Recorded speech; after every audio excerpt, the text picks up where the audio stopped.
This video will contain footage of animals in distress, as well as discussions of animal cruelty/animal death, misogynistic violence, and brief mentions of SA. I am going to do my best to keep this as tasteful as possible, but if you find the subject matter for this video too upsetting, then please take care of yourselves. I can always see you for the next one. Let's get into it.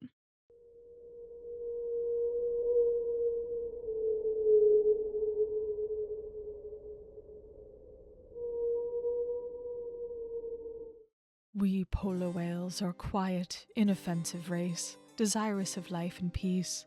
But alas, we fear our doom is sealed. We have heard the threat that in one season more we shall all be cut up and tried out. Is there no redress? I write in behalf of my butchered and dying species. I appeal to the friends of the whole race of whales. Must we all be murdered in cold blood? Must our race become extinct? Will no friends and allies arise and revenge our wrongs? Will our foes be allowed to prey upon us another year? We have heard of the power of the press. Pray give these few lines a place in your columns, and let them go forth to the world. I am known among our enemies as the Bowhead, but I belong to the old Greenland family. Yours till death, polar whale.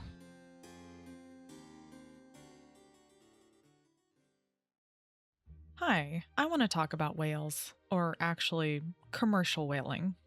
Humans have been hunting whales for centuries, but the colonizers of 17th century North America set up what would be the center of American whaling as an industry in Nantucket. Whaling boomed over the next couple centuries, in large part because of the demand for products like spermaceti candles that were created by harvesting material from the heads of sperm whales. If you read advertisements from the 18th century, businesses wanted people to be obsessed with these goddamn candles. Like, blame it on the flowery language of the time, I guess, but Spermaceti candles, exceeding all others for beauty, sweetness of scent when extinguished, duration, being more than double tallow candles of equal size. damn, why is that candle kinda... How the candles were crafted was something manufacturers tried to keep a secret, which made them feel more exclusive. Some businesses would wrap their candles in pretty, colorful paper and package them in engraved boxes to distinguish them from other companies' products. There was a constant push to make these candles seem extraordinary and used by the highest class of people. You want to be as refined as an English gentleman, don't you? Or maybe as untouchable as a French aristocrat? And like other luxury items that are treated as if they're so special by virtue of companies telling us so in more contemporary times, the desire for these spermaceti candles had devastating results. Supply and demand, baby. By the 19th century, it had become obvious how the whaling industry had taken out huge portions of whale populations. Sperm whales were just one victim, with right whales and bowheads and humpbacks also nearly wiped out by hunting. Even the sailors tasked with hunting down whales across the planet could see how dire things had become. It's wild to consider that even back then, there were contemporary people saying, hey, this is a problem.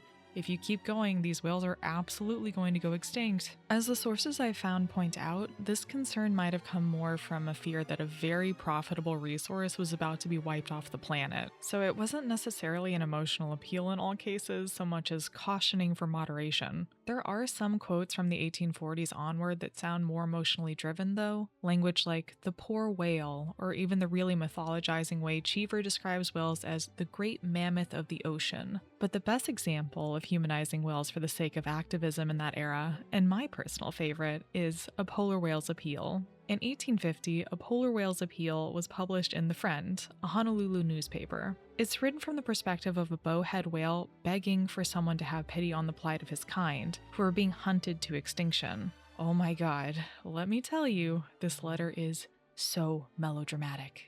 We have imagined that we were safe in these cold regions, but no. Within these last 2 years, a furious attack has been made upon us, an attack more deadly and bloody than any of our race has ever experienced anywhere in the world. I scorn to speak of the cruelty that has been practiced by our bloodthirsty enemies, armed with harpoon and lance. No age or sex has been spared. Our enemies have wondered at our mild and inoffensive conduct. We have heard them cry, "Thus she blows," and our hearts have quailed. This letter came out before the founding of the ASPCA in 1866, before there was even really an organized animal rights movement in the United States. Don't get me wrong, that's not to say people didn't care, they clearly did. but the scope of their ability to do anything with that care was significantly smaller. Based on the tone of the writing, I can easily see the letter as mocking the very activism it appears to represent, which is how a number of critics and even the editor of The Friend at the time felt about the letter's content. But that's interesting, right? Even if it was making fun of that kind of activism, it means this would have been a thought process well known enough to satirize. So then I guess we have an answer. Save the whales became a punchline as early as the 19th century. Though really, I'm on the side that thinks the letter is sincere. Sort of. In the sense that comedy can be used to sell an emotional appeal in funny packaging when being straightforward might get you rejected. And what makes it interesting to me is what a shift it is from earlier discussions around saving whales that sounded totally pragmatic. The drama dripping from every word in the letter is part of why a polar whale's appeal popped back up into public consciousness briefly in the 1980s, and then even more strongly in the early 2000s. A lot of modern critics and scholars read the letter as unambiguously sincere. So a polar whale's appeal was used in projects that were intended to make whales all the more sympathetic. Also, there's a PBS documentary called Into the Deep by Rick Burns, which features the letter, and it's narrated by Willem Dafoe. What do you mean there was a whale documentary out there with Mr. You're fond of me lobster, ain't you? And I could have been watching that this whole time. I've come to appreciate whales and orcas a lot more after researching for this video. However, some of the rhetoric surrounding these creatures pisses me off a little, especially with how their intelligence is always treated as the most prominent reason people should care about their well-being. A significant danger of the cetacean turn is that it discourages critics from examining the full range of sea life required for sustainable futures in favor of the charismatic few. I don't think it sets a great precedent to quantify the value of a life by how intelligent you happen to think they are. I think that applying those standards to the way in which we anthropomorphize certain animals over others can say something about the way we view each other. If you think a living being is only as significant as their level of cognitive ability, then how do you view people who require additional assistance to lead fulfilling lives? People rarely project the same level of emotional depth onto creatures like fish as they do whales or orcas. We've attached a lot of meaning to whales. And even though I find the ocean and its contents terrifying beyond human comprehension, I get why people would think whales and other large marine mammals are pretty neat. I listen to stories of whales and orcas being highly intelligent with the same energy as I do when people tell me crazy stories about corvids being hyper-intelligent, which is to say, I listen with rapt terror. Now, Old Tom would come in and alert the local whalers that the killer whales were bringing in a whale into Twofold Bay. And so they would corral a humpback whale, bring it into the bay, and basically hold it until the whalers would then get in their boats, get in the canoes, make their way out, and start to finish the kill. So the orcas would start it, they'd find the whale, they'd bring it right into where the humans were really good, and then they let the humans finish the job. In 2012, a nearly 40-foot humpback whale washed up on a beach in the Netherlands. Originally dubbed Johannes, the whale was discovered to be a girl, and so she was renamed Joanna. I'm positive I'm pronouncing both names wrong. I'm so sorry to the Dutch. I can't not say Joanna.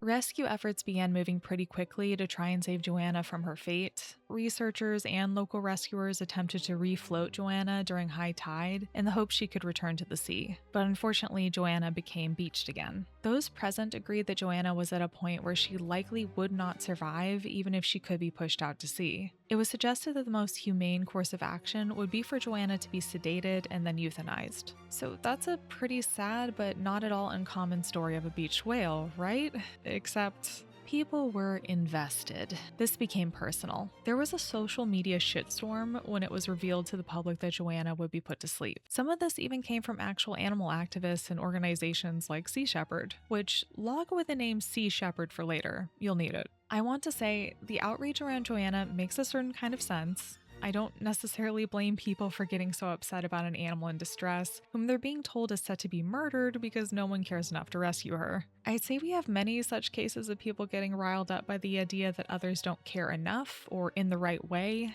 and so they make it their mission to tear down these enemies of the cause. When really, I just don't see an enemy in the case of Joanna. Like climate change maybe? Or the beach? Or sand? Sand. But I do think the people coming to bat for Joanna's rescue were doing so from a good place. It's just that the foundation of said place relied on making Joanna into a symbol for the efficacy of whale rescue. What made this particular event so emotionally charged? Van Ginkel argues that poor Joanna was burdened with the weight of all the symbolism associated with the whale. The heavily mediatized efforts to rescue the animal escalated into a contest about knowledge claims with high moral overtones, writes Van Ginkel. The humpback had turned into a super whale that was saturated with a plethora of meanings.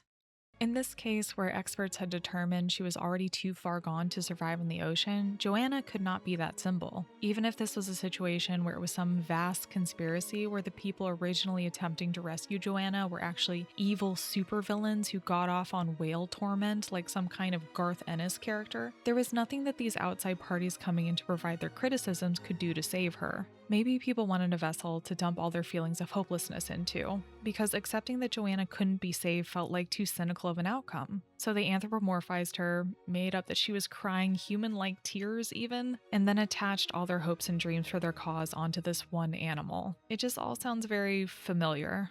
I see a puddle of tears pooling below her compassionate eye. I am understanding her tears were shed not for herself, but for those who stole her life. She weeps tears for them, as she knows they have yet again lost an opportunity to use her plight of being in need of rescue as an opportunity for them to rescue themselves.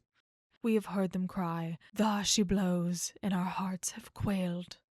Joanna has certainly not been the only marine mammal with the weight of being made a symbol attached to her. Just look at Keiko, the orca made famous by Free Willy. Keiko was a captive male orca who had an enormous amount of publicity around them after the success of Free Willy. Random side note, but I have heard some misinformation on the wind that Keiko was released during the production of Free Willy for the big jumping stunt, only to be recaptured. But, that never happened. The famous jump scene is obviously a CGI orca, and besides that, quite a few of the shots in the movie are actually a really good animatronic. Walt Conte, who was still in high school when Jaws broke every box office record for its time, is now on the forefront of aqua animatronics. Okay, stand by, rehearsal. Though Keiko was an exceptionally friendly whale according to every source I've found, the American Humane Society has a thorough breakdown of how most of the movie's effects were accomplished without putting actors in danger, if you're curious. In reality, the process of freeing Keiko was way more complicated and frankly depressing than anything depicted in the film. Keiko was housed in a ridiculously tiny enclosure at the Reno Aventura Park in Mexico City that didn't allow even a fraction of the movement an orca of his size required, and which wasn't even filled with the appropriate kind of water. He was also very underweight and had a number of health issues, with the most obvious one being growths visible on his skin. The fact he looked unhealthy on sight was one of the major reasons he was cast as Willy in the first place. The other reason being, he was a docile guy. He had been captured and raised in captivity since he was around 2 years old, separated from his mother and the rest of his pod in the process. Like I said, everyone who interacted with Keiko described him as being a sweet guy. His trainers still describe him fondly to this day, though the rose-colored glasses are neon pink. We had this little boat, and there was a rope tied to the front, like a long rope. But we would put it in the water, and like 3 girls would get, hop in it, and he would pull us all over the pool, and then he would pull it down just to make us fall from the boat. And that was over and over, and obviously we would laugh and then get on top of the little boat again. He would, give us a ride again. So, I mean, he would have a blast. There's nothing about that last sentence of Renata's that could be fact-checked. Not a word. We don't know if Keiko was having a blast. We can't know. Maybe he was dragging the trainers around because he was bored, or because he loved these friendly people who fed him every day. Maybe what his humans interpreted as Keiko having fun was really just habit, or even defeat, like, why not let the people ride? They seem to like it. It shouldn't surprise you that the success of Free Willy also came with much needed attention for Keiko's plight. General audiences were angry this time. Kids were angry. And it really can't be undersold how important it is to get the general public on your side if you want to make an issue impossible to ignore. So after years of work from activists and a big push from the public, Keiko was going to be free, which mark me as being a naive dumbass, I guess, but I had no clue how much work would be required to set free a captive orca. Charles Vinnick, who helped oversee Keiko's relocation to Iceland and also headed the Whale Sanctuary Project, even called out my ignorance here. The word release implies we're opening a gate and he swims out. He's gone. Everyone's happy. Great job, says Vinnick. That's not what it can ever be for an orca or most cetaceans. Like, okay, damn, sorry for having a sense of whimsy, Charles. Keiko's release required transporting him to new locations via plane, where apparently he hung out in an open-top shipping container filled with ice water. Just absolutely adorable image. He then had to be nursed back to health while under observation before he could even be transferred to anything close to the open sea. But even then it wasn't actually open. He had to stay in a specially made seaside pen in Iceland while he basically relearned how to be an orca. Eventually Keiko was reintroduced to the ocean, but he was still very attached to humans, and that made any effort to integrate into actual ocean life more difficult. Unfortunately, Keiko struggled to integrate into a community of orcas once he was actually in the wild. He'd been separated from other wild orcas for so long, and even basic things like hunting fish that were actually moving instead of handed to him by a trainer stumped him at first. And I think after the years he spent in such unhealthy conditions while in captivity had already taken their toll. His health declined within a few years after being released. He passed away before he could reach the age of 30. Keiko must die. Jesus Christ, you didn't have to say it like that. Keiko must die. Obviously, the death of Keiko is very sad. What I find most disheartening about the whole situation, though, is the cynicism from certain people after the fact. Treating Keiko's death as a failure and thereby a poor reflection on the whole idea of reintroducing whales to the wild is ridiculous, in my opinion. Even according to a number of experts, what was accomplished for Keiko should be taken as a sign that reintroduction is possible, even if it's imperfect. There is some debate around the Keiko project in particular, so do your own reading and form your own opinions. I'm not a marine biologist, I'm just a guy. At the very least, it should be clear that we should demand better conditions whenever we can, not just accept things as they are because change would take too much work. On the one hand, Free Willy and by extension Keiko as a symbol were very effective for bringing more attention to the treatment of orcas. It would have been a net negative not to have that film introduce millions of average people to the concept of marine conservation. I get so much joy from the fact that this movie basically had a YouTuber-style call to action with the phone number 1-800-4-WHALES being shown at the end of the film for viewers to call the Earth Island Institute. Apparently hundreds of thousands of people called in, many of whom were children inspired by the movie. On the other hand, if you're putting so much significance on one single symbol to represent a cause,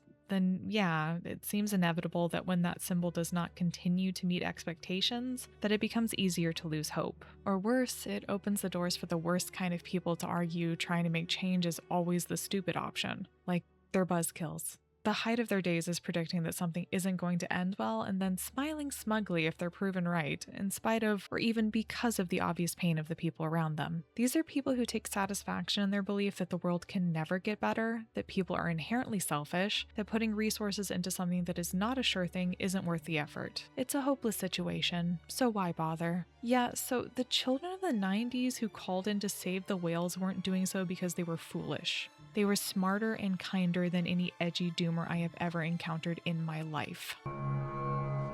If you died, would anyone care?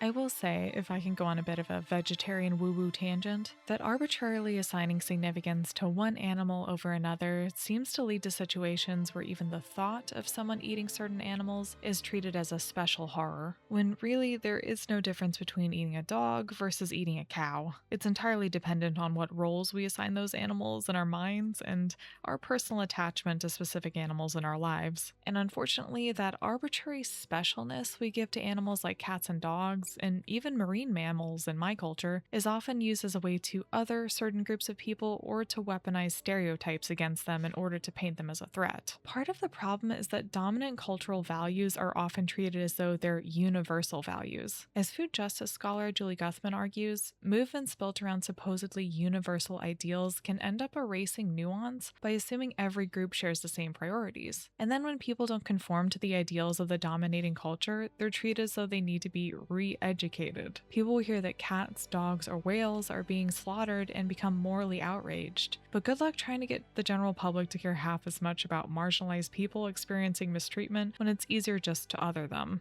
Environmental campaigns that focus on strictly one species are easily marketable to the public, but it comes at the cost of missing the bigger picture. In theory, saving one species means preserving their environment and all of the organisms with which they interact, but seldom is that how these initiatives play out. Here's the thing. I might have my own problems with the reverence we give to certain creatures over others, but I do get why it so often feels necessary to make a point. From a practical perspective, it makes total sense to attach a movement to a specific symbol instead of a way more general message that doesn't come with an easy-to-sell mascot. And as I've talked about in a previous video, we humans love to anthropomorphize the shit out of just about anything. Even though I'd argue that the demand to humanize something in order to find its value is flawed, to say the least, you can't really argue with how impactful it is as a marketing tactic. I went with whales for this video because I think they're the simplest and, at least in my lifetime, the most highly proliferated images of something that requires saving. Save the whales was clearly a common enough phrase to become a proto-meme, and it was one that could immediately evoke the stereotype of who would be saying it. But on the topic of using clever marketing to spread the word of eco-activism to the public, I have to talk about one organization in particular. Greenpeace? Yeah. You know what?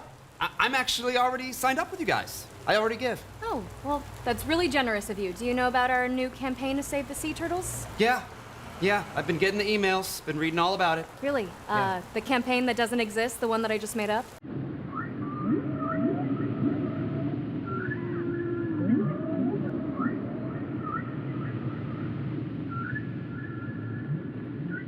I were in a small boat in front of a Soviet harpoon vessel that was bearing down on us. In front of us is 8 magnificent sperm whales that were fleeing for their life, and every time the harpooner tried to get a shot, I was at the helm, so I would maneuver the boat to try and block the harpoon. As of my writing the script, the launch of Greenpeace's Save the Whales movement is a little over 50 years old. At least for me personally, as someone who grew up in the 90s in the US, this is the movement I picture when I think of eco-activism. Greenpeace's original mission wasn't actually to save whales. It started as an anti-nuclear organization, and the whale campaign had to win over skeptical members who questioned whether the group could even afford to take on another cause when the organization was already struggling financially. According to Rex Weiler's Song of the Whale, one of the main people pushing for that campaign was marine biologist Dr. Paul Spong, who believed Greenpeace should confront commercial whaling with direct action. The plan was to locate a Soviet whaling fleet in the North Pacific and place Greenpeace's small inflatable boats between the whalers and the whales. The activists knew they couldn't overpower the fleet with force, but they could put the whalers in a position where they'd have to decide if shooting at the whales was worth the risk of potentially hitting a person. These activists were out here chasing down radio signals and trying to locate whaling ships while in the middle of bumflip nowhere ocean, while Dr. Paul Spong fought to get support from the International Whaling Commission. Let me tell you, as someone who's been languishing in my executive dysfunction while trying to get this video together, reading about this amount of effort was humbling. Like and subscribe for more lazy piece of shit content. The Greenpeace activists were able to locate the fleet they've been searching for, and from there the plan was underway. They maneuvered their ships in front of a whaling fleet that intended to hunt a pod of sperm whales, and on the day photos and video were taken to document Greenpeace's actions. Fingers crossed I can include some clips, it's really cool to watch. Bringing attention to the cause and inciting some kind of public outcry was the main point of a nonviolent confrontation like that. The media had finally picked up on the fact that Greenpeace's anti-whaling activism was something to pay attention to, and that meant the possibility of further support from the wider public. I'm talking about a bigger picture. People have put their lives on the line to protect or help other people, but imagine what a powerful statement it would be if people would put their lives on the line to help other beings. Even if you don't pay a ton of attention to eco-activism on the whole, I would bet good money you've at least heard the phrase, save the whales. Dr. Paul Spong and Greenpeace in general were well aware of how important it was to hold the attention of the media. You have to make a big statement, something highly visible and impossible to ignore. Even better if it's something catchy.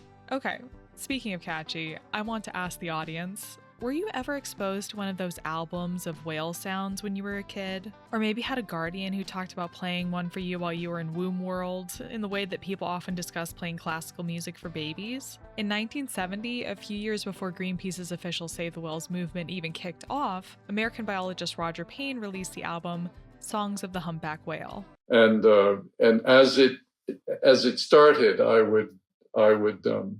it would wake me in the morning, and then I'd hear the whole thing before I got out of bed.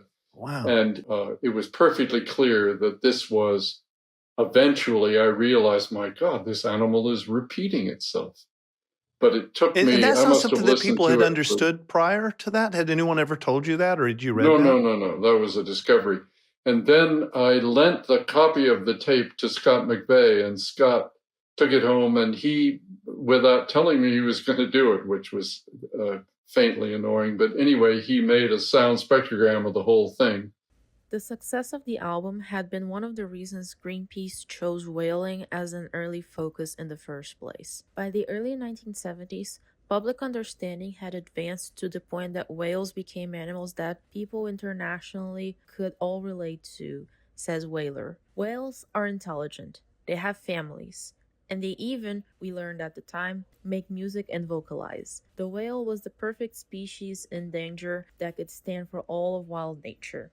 I'll admit to some of my own cynicism for this, but I had always written off whale songs as a joke. Whale songs just always felt like one of the easy shorthands for, oh, this person is a little woo-woo. However, I listened to the whole Song of the Humpback Whale album for this video, and I get it.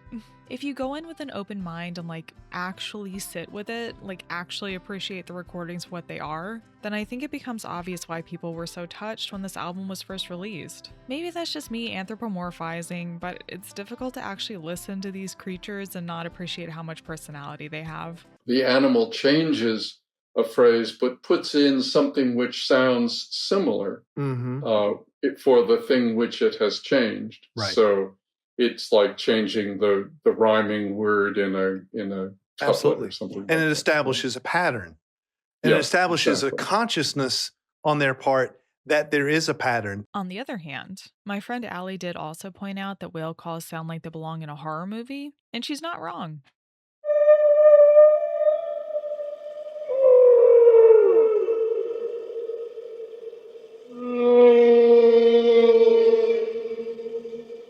One of the funnier parts of looking into the question, okay, so when did Save the Whales become a joke, was seeing how quickly pushback actually happened. That makes sense in a lot of ways, especially if you see how unfunny motherfuckers like to mock any sort of activist movements in our contemporary times. If a slogan catches on, then guaranteed it will be twisted as soon as it becomes profitable to do so. Within a few years of Greenpeace's Save the Whales movement kicking off, Cheech and Chong would mock the slogan in their movie Nice Dreams. And bless your heart if you're a fan of this movie or Cheech and Chong, but I could not get through this. I'm fine with being a basic-ass millennial whose exposure to these guys was lost in that 70s show. In Nice Dreams, they perform a little song that's just called Save the Whales. I can't imagine I'd get away with playing it for you, so here's the lyrics on screen for your reading pleasure. Very obvious mocking of not just Save the Whales, but also the movement to save endangered seals. And this was back in 1981. Because I was also fundamentally required to see if The Simpsons did it first, I did find an article on Cracked that talked about a moment I'd completely forgotten. In the 7th episode of the 8th season of The Simpsons, aka the last good season, Lisa starts crushing on school bully Nelson. During the episode, she sees Nelson has a Nuke the Whales poster in his room. Nuke the whales? You don't really believe that, do you? I don't know. Gotta nuke something. Touché. Based on the other troubling posters Nelson has hung on the walls and just the fact this is Nelson we're talking about, we're clearly not meant to side with him over vegetarian and activist in training Lisa. However, the part that I found really interesting in this Cracked article is that the poster in Nelson's room was apparently based on some real-life t-shirt slogans that had been circulating since the late 70s and early 80s. That means this kind of edgelord mockery of the slogan would have been present almost immediately after the slogan became well known in pop culture. From my own experiences growing up and witnessing the ways the world is so often on fire, Save the Whales might be a slap in the face to those who think, there are clearly more important issues to focus on right now, so why prioritize this one? I'd say that mindset comes from a misunderstanding of what activist organizations actually do. If you think that Greenpeace, for example, only cares about one cause, then you drop the ball with your research. Not that it should even matter, honestly, because we need various people working on various projects if we want to have any real impact. If you feel that you can do the most good by focusing on a single cause, especially a cause where you can provide a certain expertise, then I'm not going to argue with you. Besides, if you spend all your time only attacking those who represent a cause imperfectly instead of going after those who are allegedly your opposition, then who are you actually helping? And that tendency to dismiss activists tends to also rely heavily on lame stereotypes. One strange pattern that I kept finding with the rare depictions of male eco-activists I ran into, especially in these earlier eras, was the implication that their activism somehow made them effeminate. This stereotype also applied to male activists who declared themselves vegetarian and vegan, by the way. It's a long-held bullshit belief that not eating meat will destroy your manliness. Unfortunately, so long held that you can look at the manosphere and weep at the stupidity to this day. Which I know a dietary choice doesn't suddenly make you an activist regardless, but pop culture sure seems to think it does, so stay with me here. Any whiff of what could be perceived as an overemphasis on compassion gets ostensibly male characters labeled as feminine or gay. The implicit or explicit correlation of environmentalism and sexual deviance is all too often apparent in popular culture, where an adjectival use of tree hugger commonly modifies a substantive reference to effeminacy or homosexuality.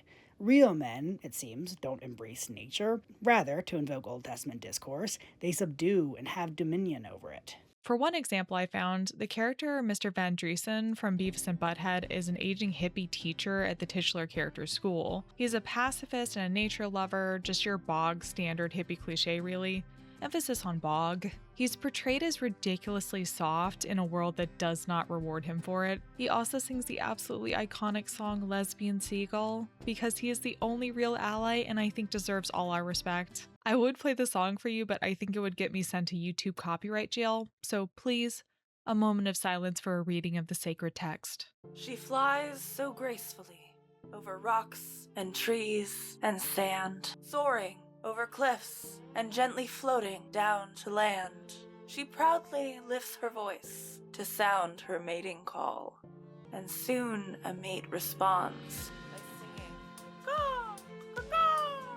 Come with me, lesbian seagull, settle down and rest with me. Fly with me, lesbian seagull, to my little nest by the sea. With me, that's when you belong with me. I know I can be strong when you're with me. It really falls off at the end there. It was kind of hard to get those last two in rhyme. No offense to Engelbert Humperdinck. If you want to be taken seriously as a male activist, it should come as no surprise that it helps if you are cis, not recognizably queer, and white. In regards to the second point, while I think the concept of straight passing is largely BS, we do exist in a cis heteronormative society. Have you ever had a moment where an ostensibly cishet man, a real guy's guy, speaks up and you thought, oh good, this will convince other men? Recently, I had a moment where I breathed a sigh of relief because, oh my god, a man who's respected by the wider community and adheres to certain masculine ideals was calling out some toxic behavior. My thought was, maybe now people will actually take this seriously, because there was no reckoning to be had when women and queer people tried to ask for accountability. And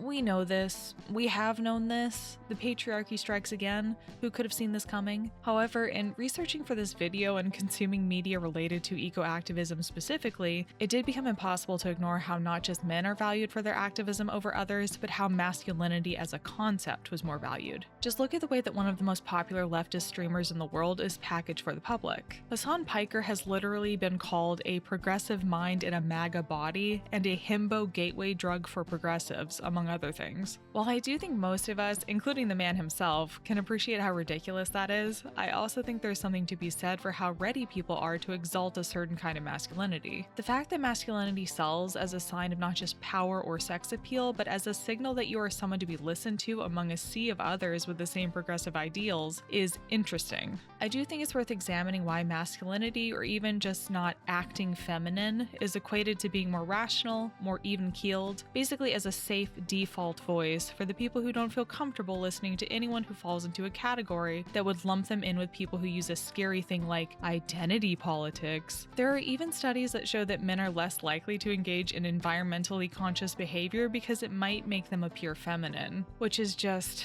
oh my god, you guys, get it together. Fellas, is it gay to care about preserving the ozone layer? Oh boy, I hope so. Speaking of gay things, I'd like to shout out one of the more positive examples of eco-activism, and specifically one that's centered around whales. That would be Star Trek IV, The Voyage Home. I do want to be real with you. I am not a Star Trek expert. I have vague memories of catching some of the original episodes on TV when I was a kid, but the most investment I had with the Star Trek oeuvre was watching The Next Generation after I learned the voice actor for Xanatos from Gargoyles was one of the leads. Don't ask my reasons for doing that. So if you talk at me about Star Trek, I tend to have the same response every time. Of course, Data had never felt anything before. But Captain Picard couldn't help but note the smile that crept over his mechanical but lifelike face. I'm gonna murder you. Ridiculous fact about me. I have watched The Voyage Home more than any other Star Trek movie. Yes, more than the one everyone claims is the best. More than the modern adaptations that would be easier to get my hands on if I cared to do so. Why? I don't know, man. I think it's fun and kind of low stakes, and I like Kirk and Spock doing an eco-activism while clearly having a second honeymoon in San Francisco. I never said I had good taste, I just have very strong opinions about the tastes I do have. Anyway, very brief summary of the plot because trust me, it won't make sense to you even if you do have context, but in the movie there's this space probe that's causing ships to be disabled and wild changes in the atmosphere of whichever planet it's orbiting. And oh no, wouldn't you know it, the probe starts orbiting Earth, so the Starfleet posse have to gather together and figure out what the hell to do. Spock determines that the probe somehow sounds like the calls of humpback whales, so obviously the most sensible thing to do in such a scenario is travel to Earth in 1986 when humpback whales were still alive so they can kidnap the whales and have them answer the signal. Look, I can't describe this plot to you without feeling like I'm tasting metal. You should just watch the movie. It's cute. It has humpback whales. It has a female marine biologist who's really cool. Depictions of women who are passionate about animal science just being cool people are so rare. Trust me, I'll get to that later. Voyage Home was unique for being a big sci-fi blockbuster of its era that wanted to tackle a social issue like environmentalism. It may have even opened the door for other movies like it in the future. Nimoy and Shatner were also both members of Greenpeace, and I think the influence of the organization can definitely be felt throughout the movie. Voyage Home even has references to Greenpeace's tactics of blocking ships with their rafts, according to the director and star, Mr. Spock himself. The consensus from the sources I've read through seems to be that it's difficult to quantify how much of an impact Voyage Home actually had on conservation efforts, but as one source I found pointed out, even if we should be careful to attribute the success of whale conservation to the tireless effort of activists and not to one movie, Voyage Home did help introduce many people in the general audience to the importance of the cause. I think there's a huge value in packaging activism in this way. I usually compare it to hiding veggies in food when you need someone to eat their daily greens, but they're too picky to eat them straight. An average person might walk right past a Greenpeace representative on the street, but that same person might be willing to absorb the message if it's presented in movie form. And that this popular movement made it into one of the biggest movies of the time showed that it wasn't a fringe issue, that it was a key issue that everybody needed to think about. You can harp on about whether that's shallow or the perspective of a theater kid, but if production value had zero importance, then no one on YouTube would edit their videos. To paraphrase someone much smarter than me, video essays are not praxis, but they can be useful as a jumping off point, just like a Star Trek movie may have been for many people. I mean, the science is very important, and the information that we scientists can collect and get together, that's very important, but in fact, what's most important, I think, is how it is somehow presented in story form or art form or musical form or dance or anything else. And when that's done, then people's hearts are spoken to and they will change. Still, underneath all its Vulcan neck pinches, nuclear vessels, and transparent aluminium, the one with the whales isn't so much about whales at all, but about the crew of the Enterprise being the best allies they can possibly be when faced with a problem that is significantly outside their lane. They may not be able to understand the words that are being said, but that doesn't mean they can't still amplify them. Star Trek IV is a film about an advanced group of people using every last ounce of their privilege to ensure that the mic gets passed to those whose lived experience and knowledge uniquely qualifies them to speak to a specific situation, and trusting that they'll know what's best going forward. The sincerity of Voyage Home is what really sells it, I think. Unfortunately, it's also the quality that makes it so easy to mock. Well, that and the space whales. Admittedly, hard to describe the space whale kidnapping ploy in a way that makes sense. On a base level, I understand that we're all irony poisoned and cynical and can't handle when something just believes in itself. Like, that's me. I can't listen to breakup songs that take themselves too seriously without wanting to squirm out of my skin. But that's because I'm a grumpy old man. Don't be like me. Don't allow people to convince you that the only way to be taken seriously is to shed yourself of any tenderness. Because trust me, plenty of people have made it their entire personality to try convincing others that being edgy and not like other activists is the only way to be, or that any kind of activism isn't worth taking seriously. We have success stories. We can continue to have success stories if we don't give in to cynicism, I promise. We just have to be careful to spot when people try to make cynicism seem like the only sensible option.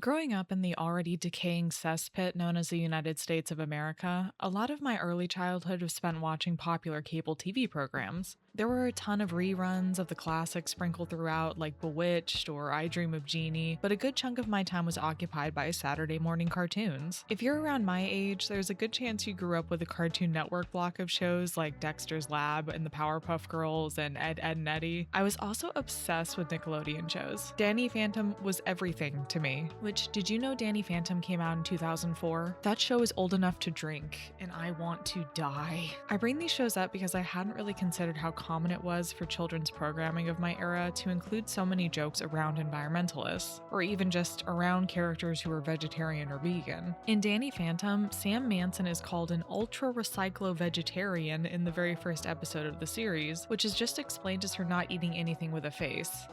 Sure. Words can mean anything we want them to if we wish hard enough. Sam mentions having worn down the cafeteria of their school, so they entirely change up their menu to serve grass on a piece of bread. She's put in direct contrast with Tucker, who is a self-proclaimed carnivore who says eating a ton of meat gives him heightened senses.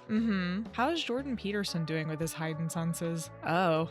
What I always find funny when characters loudly complain about being forced to eat a vegetarian diet is how often you actually see the reverse in works of media. Like, there are many examples of characters established to be vegetarian or vegan who are fed meat without their consent, as if that's just a silly little prank and not incredibly violating. I thought it would be better to take a more subtle approach, so I've started adding small amounts of sawdust to her food. No!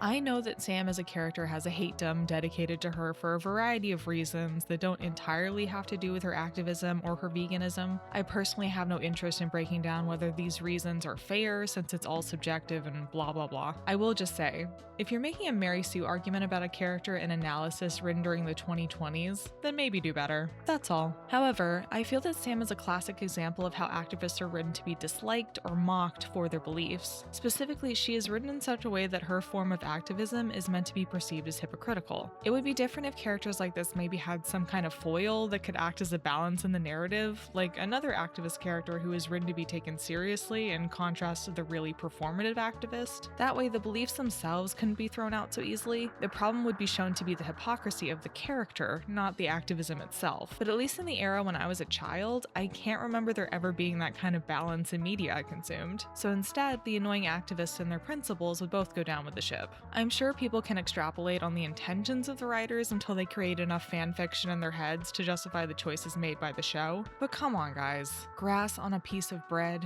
In the third episode of Danny Phantom's first season, One of a Kind, Sam's animal-related activism is also made out to be a problem. During the episode, the gang goes to the zoo to observe a rare purple-backed gorilla named Samson so that Danny can possibly raise his failing grade in biology. Samson is said to be one of only 2 purple-backed gorillas left in captivity, and both are male. Love wins! Happy Pride! While Danny and friends watch Samson scratch his ass for 3 hours straight, the self-titled Ghost Zone's greatest hunter, Skulker, sneaks into the zoo to try and capture Samson for his collection of rare specimens. At some point, Danny and Tucker pass out from boredom, and Sam takes photos of them embracing in their sleep, which you would think would be a Fujoshi move, but she insists the guys hugging is funny, so unfortunately it is just homophobia. Love doesn't win! Shenanigans ensue where Skulker skulks around the zoo, attempting to kidnap his target, and during this, Samson the gorilla understandably freaks out. Since she's been established to be an animal activist, Sam is more than happy to let the gorilla out of the cage. I understand that I'm being nitpicky here, but the episode insists that Sam doing this was the wrong choice. Meanwhile, Samson the gorilla beats the brakes off the villain, so I feel like her favorite goth girl may have had a point. There's a part as well where Skulker is attempting to capture Danny for his collection of rare creatures, because half ghost hybrid, and Sam takes the time to give a lecture on how being put in a cage sure sounds inhumane, doesn't it, Danny? Ugh. This is another case where what the show is trying to say about Sam's activism feels really poorly thought out, or at worst conservative-brained. Stupid activists, sticking up for their beliefs even when it's unreasonable, and not to mention inconvenient for us normal people. Aside from the obvious that Sam is written to make dumbass choices that I don't think anyone would actually make in that situation, I do just want to point out activism is not meant to be convenient. It's meant to create change. And the process of change is often painful and sometimes irritating and, yeah, inconvenient. I do sort of think that if someone trying to do good is so inconvenient for you that you make it your whole personality to be anti-whatever form of activism, then you are in fact the problem. Side note, the subplot of the episode is that a Genius Woman magazine for woman geniuses is there to interview Danny's mom, and it all feels very much like it's making fun of feminist publications because it ends with Danny being honored by the magazine with the text, "Genius child of genius woman discovers gorilla male actually a female." Bro, why did they put the gorilla in makeup? Why do they have her hand like that? Is the gorilla a little...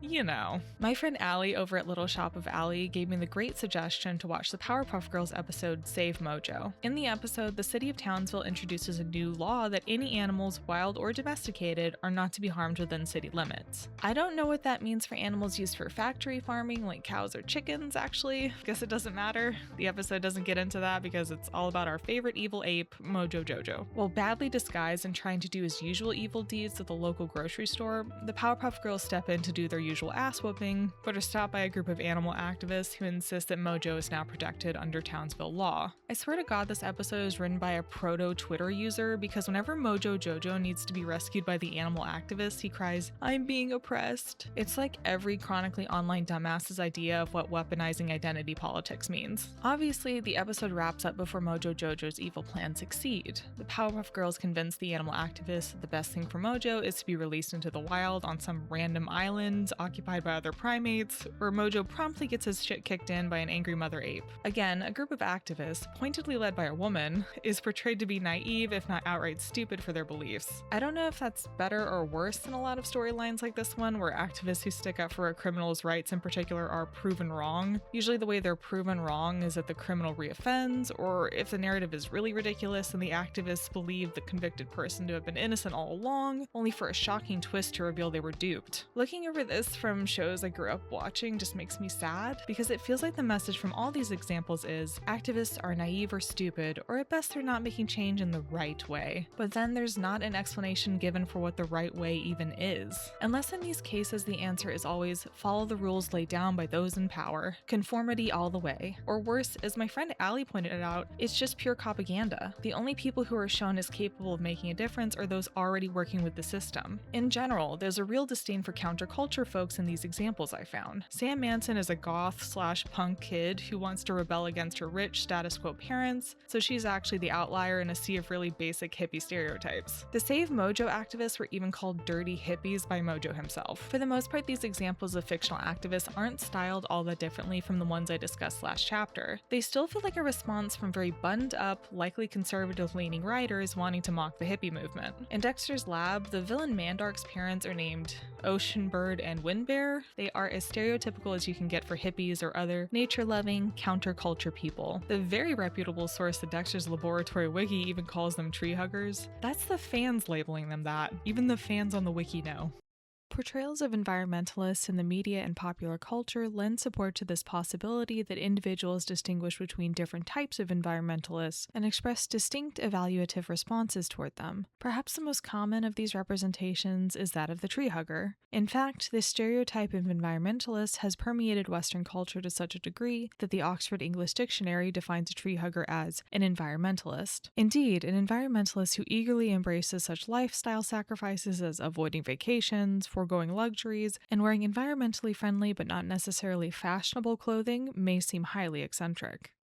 I say this as someone who's old as balls, but the people making these shows were clearly old as balls. They were mocking a movement they had some personal bias toward, or maybe even had direct contact with members in this movement in their lifetimes, and developed some strong feelings about them. I'm going to use some appropriately old-fashioned insults to describe how these writers come off. Yeah, they seem like squares. I think they may in fact be the man. Dexter, the main character we're meant to align with, laughs in this poor child's face just because Mandark had long hair, was dressed in pink, and went by his birth name Susan. Like, it's just misogyny and homophobia. Even in talking about this with friends, they brought up that it's bonkers how we just accepted this shit as kids, but even if it only hits us how messed up this kind of messaging is when we have the adult experience to see it for what it is, those messages were still pressed into our young minds. An understandable amount of attention has been given to organizations like PragerU, who have made it their mission to indoctrinate people with conservative messaging in relatively innocuous packaging. This includes children, as they attempted to do with their programming on PragerU Kids. Several creators have already done excellent breakdowns of PragerU Kids, so I won't retread all that here. However, in reflecting on the shows I grew up with and seeing how they failed me in really integral ways, it almost makes me feel like they didn't need a PragerU Kids for this in the first place. That's cynical of me, I know. If I really broke down this media I consumed as a kid, I could find just as many valuable lessons on compassion as I could find stinkers like this. It's just been weirdly depressing to go through works I held a lot of nostalgia for and realize that in many ways, I was indoctrinated to not take activism very seriously. And with the way nostalgic properties like the Powerpuff Girls or Dexter's Lab withstand the test of time, there's a high chance the children of people my age will also be watching these same episodes. My hope, despite the world being on fire in ways I couldn't have imagined, is that parents in my generation will do a better job of sitting down and talking to their kids about what messages are passed along in the media they consume. I can hope that those parents teach their kids not to accept things at face value, especially in the world we're currently living in, when learning to discern what is real and what isn't is such a valuable skill. I can hope, right? Please. There are things to critique about any movement, but I can't help but find it disheartening that so often groups that are associated with counterculture movements who engage in direct action to incite change are made into nothing more than easily mocked caricatures. And like we discussed in the last chapter, examples of ostensibly male characters leading an environmentally friendly or vegetarian lifestyle are so often shackled to ideas that come from toxic masculinity and homophobia. On that subject, another show that I really enjoyed growing up was The Weekenders. The lead character and basically the narrator of the show, Tino, has a very new age, vegan-coded mom. Don't get me wrong, Tino's mom is usually presented in a really positive light. She's a great influence on the kids and they really love her, but she is always treated as the weird one for having these new age beliefs. And the show doesn't really separate the overall woo-woo vibe from being a vegetarian. Actually, they play the same vegetarians eat gross and ridiculous food bits as they did with Sam and Danny Phantom. Look, I'm not saying plant-based diets don't have some weird options at times, but are you trying to tell me shit like foie gras isn't a freaky choice? Be real with me for a second. Come on. The toxic masculinity angle comes in with an episode where Tino blows up at his mom for making him too sensitive. He even mentions that it's in part because she played him whale songs. What do you mean, Tino? All your cleansing breaths and stuff have made me too sensitive. Honey. Playing whale song CDs all the time, taking me on paint your own ceramic outings, and mother and son Jane Austen film nights? The episode's conflict does resolve with Tino realizing it's okay for boys to be emotional without having to be embarrassed, which I think is a great message. It is just really funny though that the show's writers knew exactly the stereotype that would follow Tino around. Oh, that kid that eats tofu? The soy boy? While looking into examples of more modern portrayals of annoying eco-activist characters, I was both horrified and deeply unsurprised that South Park made an appearance in my research. And okay, South Park. Let's unpack this a bit. Look, I'm a millennial. I grew up watching Comedy Central reruns after school. South Park catchphrases did occasionally enter my vocabulary when I wasn't busy having South Park-inspired insults lobbed at me because I was simultaneously Jewish, diabetic, and somewhat of a redhead. Thanks, Matt and Trey, for that. You made my school days so magical. But she has diabetes. You guys always rip on me for having diabetes. You guys always rip on me for having diabetes. I'm Scott Malkinson. So my relationship to South Park is at best complicated, but I do appreciate the fervent love it has from its fan base. You're not going to catch me missing a Johnny Two Cellos or Princess Weeks video about South Park just because I have barely any idea what the fuck they're talking about. But my point in bringing up South Park is that they had an entire episode that is painfully relevant to this video. That episode is of course called Whale Whores. Wait, I know. How about we go on their ship and then beat ourselves up? And then we can tell the media they did it. Great idea, Captain. I'll start right now. Oh my god, Luke's been hurt trying to save whales! For some quick backstory, the show Whale Wars was this Animal Planet docudrama series that was airing around the mid to late 2000s. It followed the Sea Shepherd Conservation Society, which I personally didn't know a ton about until reading up on them for this video. But at least according to the sources I'm pulling from, the Sea Shepherd Conservation Society split off from Greenpeace in the late 70s because Sea Shepherd wanted to engage in what the founder, Paul Watson, considered more direct action. I was an avid Animal Planet watcher, but like I've mentioned before before, the ocean kind of terrifies me, so I never delved into watching whale wars growing up. Even as someone who never sat down to watch the show, I realized I had developed two very distinct impressions of what these people did. The first impression, before the South Park episode aired, was that this must be a group of fringe vegan agitators. They fell in line with my childish ideas of animal activists at the time. I basically lumped them in with my image of certain people from PETA who had done, let's say, their own form of direct action against animal testing labs and the like, and even that was a perspective I had mostly gleaned from a Penn and Teller Bullshit episode. God, does anyone remember the show Bullshit? Was that show actually good, or was I just an edgy preteen?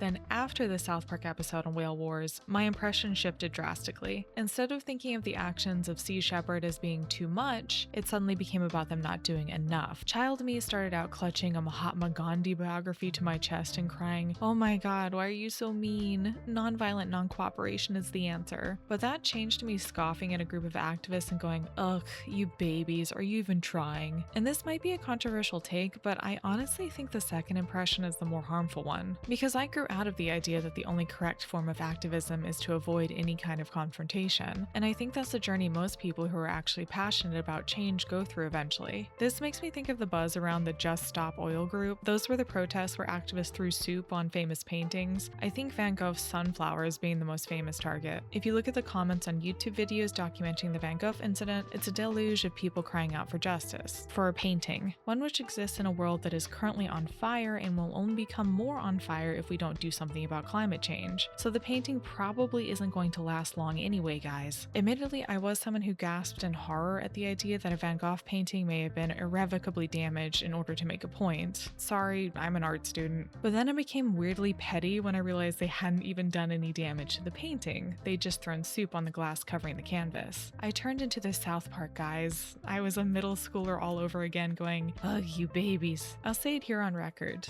Sometimes violence and destruction is necessary. Sometimes it is the only choice you have. However, the idea that someone isn't doing enough and therefore none of their actions matter is a lot harder to shake. And it's an idea I see online quite a bit, especially these days when the demand to do an unquantifiable something is so pressing. South Park painted Sea Shepherd's organizers and their efforts as being useless and attention-seeking. Personally, I'm not here to argue for or against the organization. That's not my place. But I will say I find it a little ironic that the centrist comedy show's big problem with them seems to be they just want attention. Team America did make fun of Sean Penn's annoying ass though. I gotta give him credit for that. The big thing we were making fun of him for was being like, "I've been to Iraq, and you don't know what you're talking about. I've been there, and he writes in the letter like, "I've been to Iraq, and if you wanted to." Ha-ha, not so fast, eager McBeaver. This movie could actually make it so that, and we're like, it's a puppet movie, dude. We're not trying to sway anyone's, we're not trying to sway any elections, and like you are, you know what I mean? And so.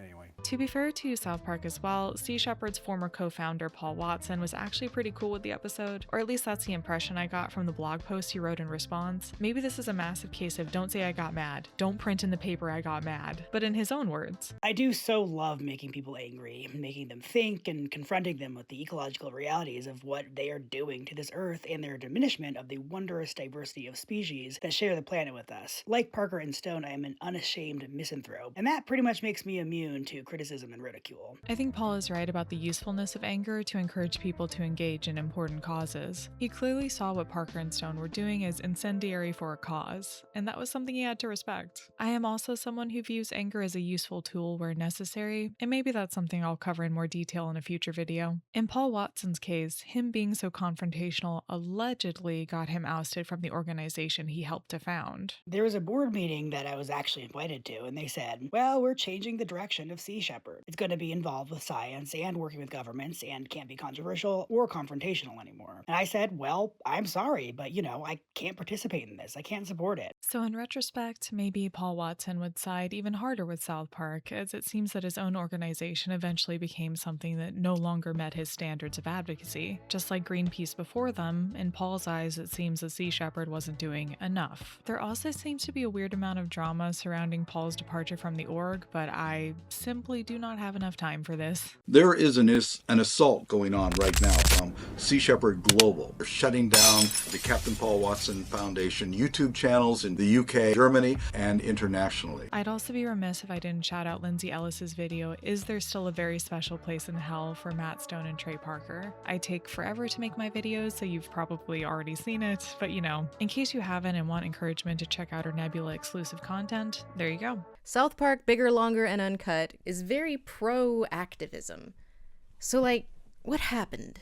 A frustration that I keep going back to while writing these scripts is how often we're engaged in a battle against apathy. Honestly, like, not even just apathy. Because apathy and doomerism is sometimes nothing more than a temporary defensive response to the world being constantly on fire in ways the human mind is not programmed to comprehend. It's not an all or nothing thing where once you slip into doomerism, you're cooked forever. You can grow past it if you make the effort. No, it's more like we're constantly fighting just complete assholes who view the very concept of caring for others as a thing to be destroyed, expressing that we should maybe try giving a shit about the daily trials of marginalized people, even within those groups who have appointed themselves as advocates, is treated like a distraction. It's not apathy, it's antipathy.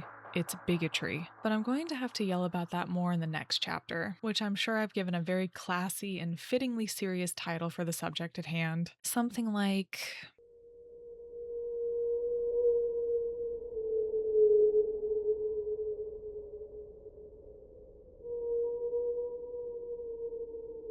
In 2006, I was in middle school. It would have been the year before I began my first year of high school, actually. I was deep into my pretentious online skeptic/atheist phase. I watched a ton of content from self-branded skeptic creators, some of whom are still active today, so I will not list them by name. Let's just say it was a lot of guys modeling themselves after Ricky Gervais, with much of the same misogyny and transphobia included. Because despite arguing against structures that would often seek to uphold cis heteronormativity, those guys were often just as bad. This will be relevant later. That phase in my life came with a lot of insufferable personality traits that I picked up from within the skeptic community, only some of which I've carried with me into adulthood, I promise. One of the worst personality traits I can remember developing during that era was being not like other girls. That desire to reject anything labeled as feminine or even just popular with girls in my age group certainly sprung up in part because I was struggling a lot with my own gender identity and sexuality, but it was also just being pretentious. My pretentious attitude was, unsurprisingly, a front. It was a defense mechanism I used to protect myself from one of my greatest insecurities in those days. The idea that every time I had ever been called stupid in my life, it wasn't due to the other person being cruel, it was because they saw a truth I struggled to ignore. I was basically that guy I think we all know who goes, "Ugh, you like insert pop star here? I only like real music, like Within Temptation and Stabbing Westward."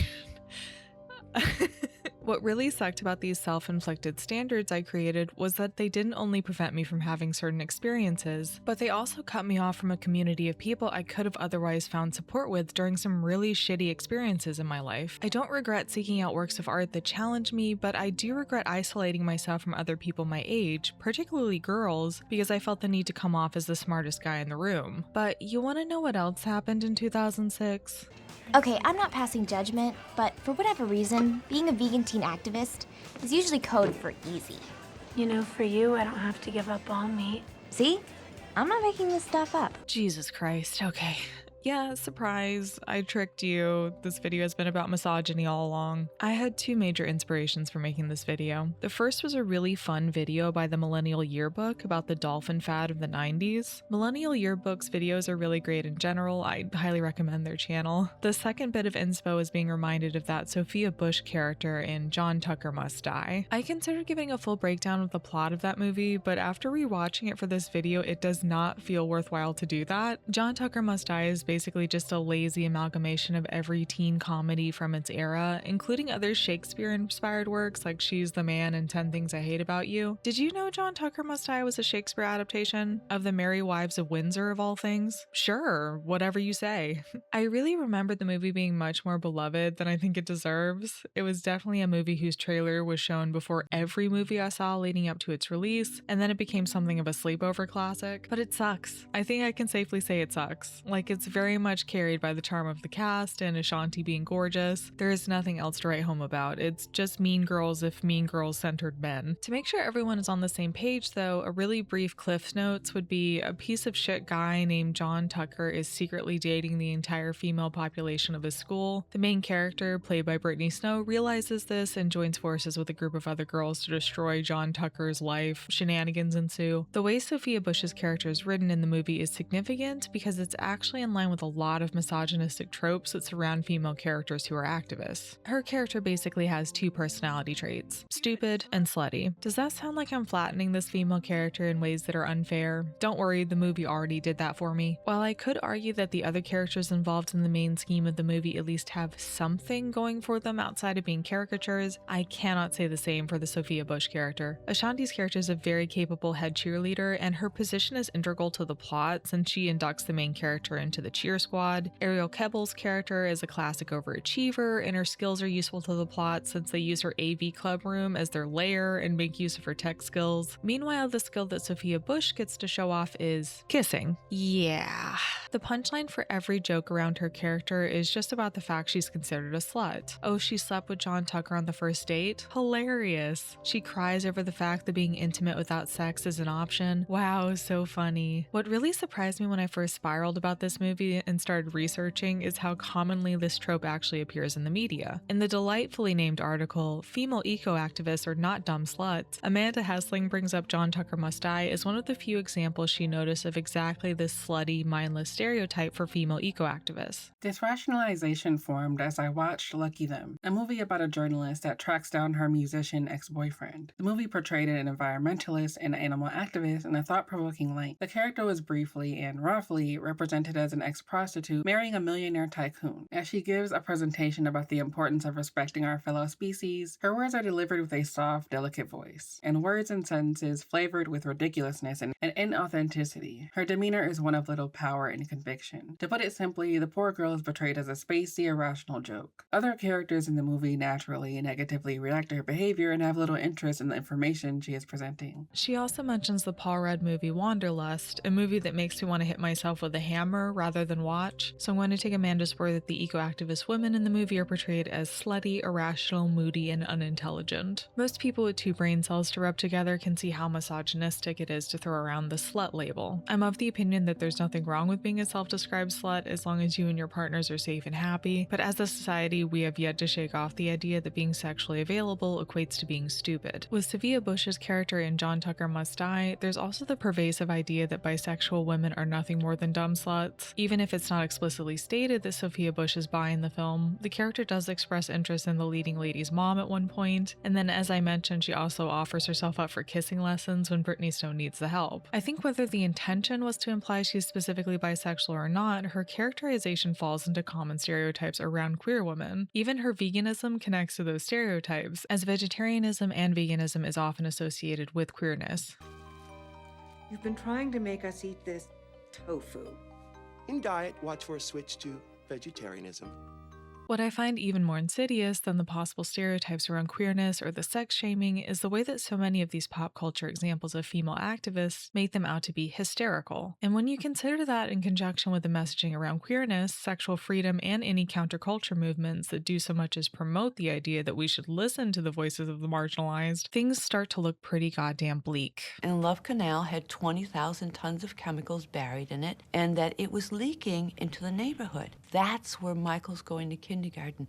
That's why Michael's so sick. Lois tried to get her son transferred to another school, but the superintendent refused. When I met with Dr. Long, he said, I am not about to move 407 children because of one irate, hysterical housewife with a sickly kid. As I address people in my daily life about the dire and urgent problems we face as a planet, I am met with smirks and sneers. They don't see the validity in the stark calamity of the dying planet at hand. They see a dumb blonde with a nose ring wasting time with parables and playtime stories about how we can save the world. I think one of the best real-life examples we have of the way misogyny is used in an attempt to undermine someone's eco-activism and humanitarian work is with Greta Thunberg. And I am saying Greta Thunberg because I asked my Swedish friend how to pronounce it, and this is what they told me to say. If I'm wrong, eat me alive in the comments, Swedes. Go for it.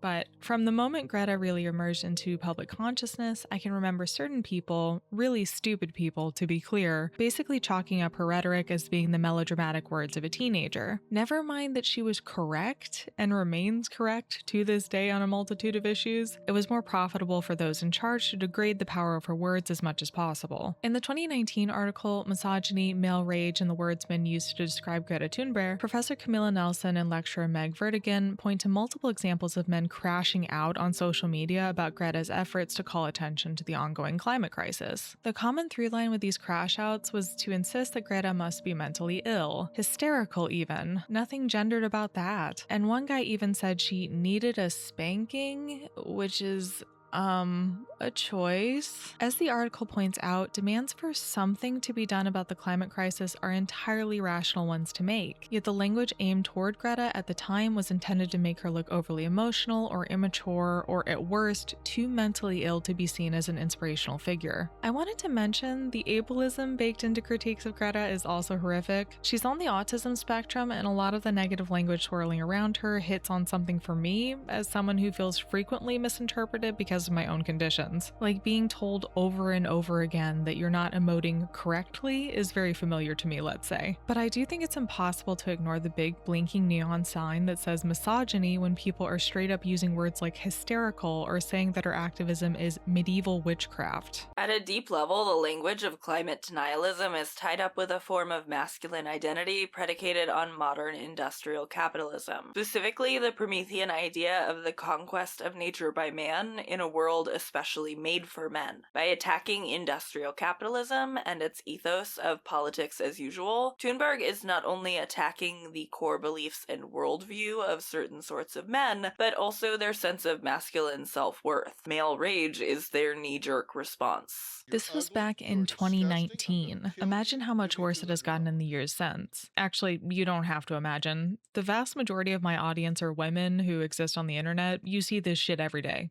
My world's on fire, how about yours? Then there was the incident with infamous misogynist Andrew Tate, where he tried to pick a fight with Greta on Twitter and got obliterated as a result, which she's hilarious. I'm very happy he got owned there on multiple levels. However, he is one of those guys where even the act of him reaching out to a woman publicly feels like it comes with the implication of violence. To paraphrase a friend of mine, there are some guys who make it very clear from their presence online that you can't trust them with your drink at a party. I can't view Tate doing this in any other way than he wanted to exert the power he has as a very loud, famous misogynist to make a woman uncomfortable. She's also been called out by the current president of my dogshit country in a way I would definitely classify as misogynistic. I don't know how else you can interpret calling someone an angry young woman who needs therapy. I get that Trump being misogynistic is very fork found in kitchen, but Jesus Christ. Donald Trump commented about you being certain dot. He said, you're an angry young woman. She's a young, angry person. I don't know if it's real anger. It's hard to believe, actually, but I saw what happened. She's certainly different. Anger management. I think she has to go to an anger management class. Well, I think the world needs a lot of more young, angry women, to be honest, especially with everything going on right now. That's the thing we need most of. And if we want to talk about people who actually do the damn thing and put themselves out there, in 2025, Greta and a team of 437 other activists traveled in a flotilla of ships to bring humanitarian aid to Gaza. She was among those captured and detained by Israel. According to Greta and other witnesses present, they were all subjected to harsh conditions while being detained. This included food, water, and medication deprivation, being kept in an unsanitary environment that resulted in bedbug rashes, being hit and kicked, and being forcefully undressed. Greta even had the Israeli flag wrapped around her or was made to hold the flag while photos and video were taken, and has made statements that she was forced to kiss the flag for the purpose of propaganda and for the purpose of humiliation in an attempt to make the world at large take her advocacy less seriously. In Greta Thunberg's own words, this shows that if Israel, with the whole world watching, can treat a well-known white person with a Swedish passport this way, just imagine what they do to Palestinians behind closed doors. What we have been through is only a small part part of what Palestinians have experienced. She's talked about the fact that she doesn't want to just be seen as an eco-activist, but as someone who pushes for necessary humanitarian aid in general. I think she lands on the fact that you cannot have one without the other. You can't say that you care about the planet and then go on to not care about the people occupying it. I don't know the cognitive dissonance that would be required to be an ecological activist while also supporting Israel, but just in case I caught the one guy in the middle of that Venn diagram, you cannot be both. That's simply not possible. You cannot look at the ecological damage Israel has done and say that you can reconcile that with your dream of a greener planet. The truth is, Greta and those working alongside her have done more for the planet than I think most of us will do in our lifetimes. And that scares people. It scares those in power who wish to maintain the status quo which benefits them, but it also scares a different kind of asshole who sees any marginalized person's attempts at activism as an excuse to tear them down. Misogynistic violence has been a tool of oppressors since the dawn of time. It is a way to dehumanize marginalized people and keep them underfoot. It can be in large-scale ways that are easy to spot or in small ways that get deemed as acceptable, such as excusing misogyny in our everyday lives. And if you are someone who understands how important it is to call out this dehumanizing behavior for your cause, then why would you then allow it from the people closest to you? Because the possibility of misogynistic violence even from within groups identifying themselves as leftists is something women and other AFABs are all too aware of in their daily lives. It's a reality for anyone who so much as exists too loudly on social media, much less goes out and works directly with people they wish to call their peers. Harassment campaigns, stalking behavior, threats of sexual violence, and even the knowledge that this behavior from certain figures within a movement could be downplayed if the work they do is considered too important to ruin the cause by bringing forward allegations are all things that we have to face. Never mind that the cause in question often purports to be one based in equality and human rights. The truth is, if we don't work together, if we don't see the importance of intersectionality with any cause, then we will always lose.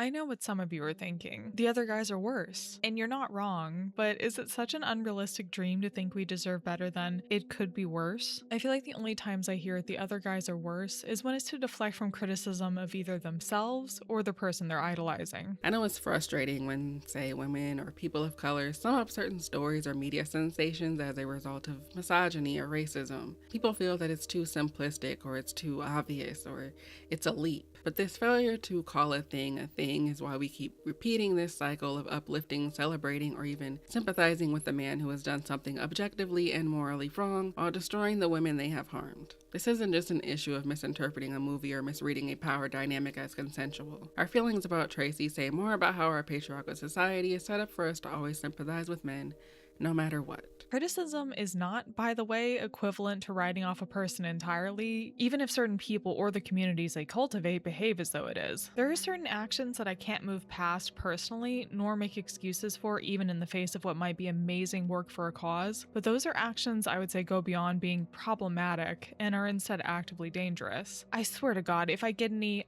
actually, I knew blank was terrible all along, so that makes me the better person comments, I am going to. No, you know what? You're right. You're so smart. Everyone agrees you're the smartest guy in the room. A dull, argumentative big mouth who sets back the art of conversation 1,000 years. I've sort of alluded to this before in a previous video, but I do think moral absolutism can, ironically enough, get in the way of doing actual good. From what I've seen play out in online spaces, it can also lead to the misconception that accountability is equivalent to total annihilation. Pointing out that someone is engaging behavior that is harmful and exclusionary isn't saying, and we should kill that guy with hammers. It's asking that those behaviors be apologized for and avoided in the future. It's drawing a line in the sand that misogyny, ableism, racism, transphobia are not welcome in spaces you would think are meant to be safe for marginalized groups. You would also think this would be obvious, but you know, the R slur and calling queer people degenerate has really been making a comeback lately, so what do I know? And if you are someone who feels personally called out by this criticism and then spends that energy to come after me, well, to use a cliche animal metaphor, kicked dogs will certainly holler, won't they? People like to imagine themselves as the guy holding the flag at the front of the line in the glorious revolution, but don't pause to consider how their actions harm vulnerable people. They're willing to relegate the needs of certain communities to shadowy corners, particularly if it means they can minimize their own toxic behavior by doing so. They get to decide who's worthy of their compassion. They get to decide where to aim their apathy and doomerism. And in the fantasy scenario of their own personal glorious revolution, they get to decide who's a necessary sacrifice.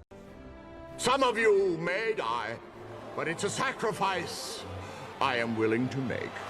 Despite disability advocacy having a long history that is integral to civil rights causes, disabled people are frequently one of the first groups to be forgotten when talk of that aforementioned glorious revolution comes up. It sounds terribly romantic to write fan fiction of the revolution where all the right people get guillotined when the fires start, those who die did so as willing martyrs to the cause, when in reality this kind of revolutionary fantasy football, to borrow a term from a friend, speaks to either a total disregard of people who will be left behind if such a revolutionary rapture happens, or what I find more likely, it's survival of the fittest. But make a revolutionary praxis. It's okay, babe, those people on life support or in need of life-saving medications weren't going to be useful anyway. Never mind that disabled activists have been putting themselves in harm's way for longer than anyone watching this video has likely been alive. That's Jennifer, crawling up 83 steps on her hands and knees to the top of the US Capitol. And here's what she had to say about it at the time. From my own experience as a disabled person who has attended community meetings and participated in protests, you do unfortunately see a lot of oversights even from the most well-intentioned organizers. I'm someone who's immunocompromised because of my disability, and it was pretty bonkers to try engaging with advocacy during the height of COVID when even people who claimed to be on my side weren't masking up. Is the meetup location you've chosen viable for people who use mobility aids? Is that even something you considered? And if you're called out for issues like that, do you take it on the chin and try to remember it for the next time, or is your immediate reaction to get defensive? Because I have seen the latter reaction to criticism more times than I can count, and it usually goes back to the same thought: you were not worth my concern. It feels like it should be obvious to say that throwing vulnerable people under the bus for the sake of your activism isn't very humanitarian, and yet it's a sentiment that keeps needing to be said. For some reason, issues like ableism, misogyny, any kind of queerphobia or transphobia, and racism are considered lesser concerns whenever someone is called out for this behavior, but when you call them out for this bullshit, somehow you're the one who encourages infighting? The group and their mission just happens to be the best means to Butcher's own ends. Butcher is truly a perfect example of so many self-interested white men who masquerade as leftists while plainly not giving a about community, movement, or progressive values. Yet people who do care push them into positions of power and follow them to everyone's repeated detriment. I think the answer as to why is that these bad actors align far more with the oppressors than they'd ever care to admit. It benefits them to uphold systems like misogyny and racism because it ensures they maintain their own power. And what she had also seen, and this was perhaps the least expected and therefore the most revelatory, was that many of the radical male students fully matched their antagonists in strident, strutting machismo. I was appalled by the behavior of the men, Carla later said. I could see that left-wing men were not any different. They, like their right-wing brothers, felt that women were made to be auxiliaries, secondary backups for their own frontline heroics. During the building takeover, some of them had actually told Carla and other female students to take off for the local stores to buy food supplies. They even had a little rap about it, about how everyone who wanted to help the revolution should do the job they were best qualified to do. The men didn't know how to make coffee, and the women did. So the women should do it for the quote-unquote greater cause and should do it cheerfully. We see this again and again, regardless of the cause in question. Unquestioned misogyny within leftist spaces didn't just appear with the advent of the internet. It's been as baked into this facet of our culture as anything else. Because, no doy, misogyny happens to be the waters we're swimming in, and it's ridiculous to think you're immune from that. And again, why the hell would you not want to correct behavior like this within yourself if you're given the chance? Why is this a conversation that keeps needing to be brought forward by the marginalized, as opposed to those with the most social capital taking the time to reflect on themselves? Why is it always our job to educate when trying to do so usually just means receiving backlash from the crazed worshippers around people with actual power? Repeatedly, women who join men in progressive movement have been silenced or relegated to traditionally feminine supportive roles, as noted by the co-founder of Feminists for Animal Rights, Marty Keel, a movement that sees the concerns of women or any oppressed group as something extra to be integrated, cannot hope to enlist our energies or address our needs. When a cause becomes dependent on protecting a symbol, it can feel like compassion is a finite resource that can only flow in one direction. The needs of actual human beings become secondary to preserving a legacy. Anyone who complicates that legacy becomes an inconvenience. That's where you end up in situations where someone's suffering is treated as acceptable collateral damage. And you didn't tell anyone. Why? No. Why not? You know, I've spent my entire life organizing for farmers. workers, okay? I didn't want to do anything. And I knew Cesar was probably the only person that I had ever met that could really do the job to organize workers. So the damage of speaking up would be too much. It would hurt the movement too much. Oh, absolutely. Can you imagine? And because we live in hell, another story of victims choosing not to come forward for the sake of a person's image has come out as I'm editing this script. Feels especially insulting when marginalized people, mainly women and people of color, had expressed understandable concerns about Plattner being platformed and were ignored. You want to be a good activist? Step up. Support the victims who put their necks out there whenever they reveal the harm they face from people in power. Do not center the figures who have appointed themselves as leaders when they have failed in their duty to protect those in their care. We cannot value our attachment to certain figures or their work over the well-being of vulnerable people. We cannot continue to create environments where those vulnerable people feel the need to sacrifice their own safety and happiness in order to preserve someone's legacy. Or worse, because to speak up about the harms they experienced would mean inviting the wrath of an idol's following to further traumatize them. We have the ability to cooperate, not just begrudgingly, but in a way that everyone is valued within a collective. If you believe that change can only happen if people are left behind, then I think you've failed from the start. Being a belligerent, doomerist weirdo who refuses any kind of actual coalition building is the easy option. I know that. I've been there. Doing the hard work of not just forming connections, but nurturing them takes a certain kind of humility that no one can achieve if all they care about is being the guy who stands atop the heap, holding the flag. I think for all our sakes, we need people who keep their hands free to assist others, to hand out water bottles, to open doors, to carry the fallen, to offer protection, even just to share the stories of those who no longer can. While we still have a world left to save, we could start with each other.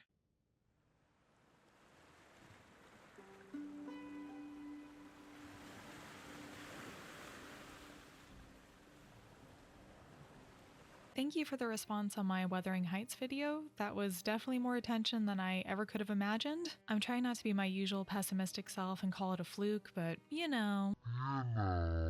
Okay, fine. Make me look like a fool, why don't you? Thank you to everyone who showed up for the Alan video. I've had a great time reading through everyone's thoughts and discovering other people who went through similar gender journeys as I have. I know we all have a finely curated algorithm, so I appreciate you for stopping by. And thank you so much for helping me reach 1,000 subs as of this recording. This has been simultaneously overwhelming and thrilling. It's honestly pretty difficult to describe how I even feel, so just thank you. I hope I can give you guys some interesting stuff in the future as I continue getting a handle on this video essay thing. Let me know your thoughts about my video in the comments. Did you grow up in the Save the Whales era? Or the Save the Sea Turtles era? Are there any core memories you can recall that made you go, God damn, nature is amazing? Do you have really intense opinions about people's dietary choices? Actually, don't answer that last one. I don't care. I will also be linking to Stop Ecocide International in the description, along with a number of other great causes if you're feeling generous. I guess in closing, we can't sit around waiting for Kirk and Spock to save us. We have to rely on one another if we're going to accomplish anything. So let's try to be better and not expect anything less from those around us. Let's ignore the doomers and those unwilling to foster a real collective. Revolutionary concept. We can just not be pretentious assholes. Yours till death, Polar Whale. Thanks for watching.